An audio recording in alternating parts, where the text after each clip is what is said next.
First presidential debate didn't move the needle much for either candidate in Wisconsin, according to a new poll.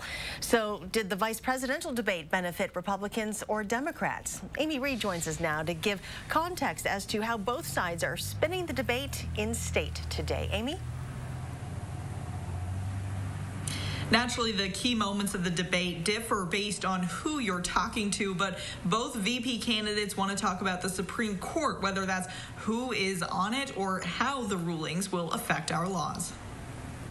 Is a great insult. There was plenty to talk about from last night's debate, from the fly in the vice president's hair. Mr. Vice President, I'm speaking. I'm speaking. To speaker interruptions, which wasn't nearly as bad as last week. The question Supreme is, Court Justice, the radical question, left. Will you shut up, man? Still, it's what Senator Kamala Harris didn't say that the Trump campaign is focusing on today. You saw Kamala refuse to answer after being asked multiple times, would you pack the Supreme Court of the United States? That's true. Harris dodged the question when asked, even from her competitor. Now, they'd like to know if you and Joe Biden are going to pack the Supreme Court if you don't get your way in this nomination. Let's talk about packing. You once again gave a non-answer. Joe Biden gave a non-answer. Trying to answer you now. The American people deserve a straight answer. Pence did not answer every question either. Far from it. If you have a pre-existing condition, heart disease, diabetes, breast cancer, they're coming for you. But today, Democrats zeroed in on the Trump administration's current fight to overturn the Affordable Care Act. The fact is that President Trump supports a lawsuit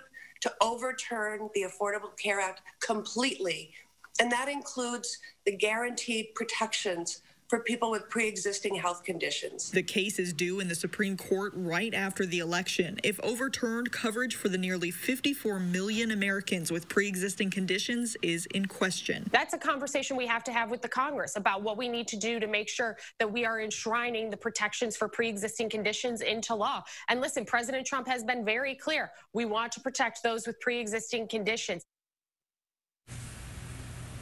Now, coverage for pre-existing conditions is already enshrined in law, though that's what the court could overturn. In Wisconsin, the state assembly passed a bill to protect pre-existing conditions if it's needed, but the state Senate never passed it, so it never became law.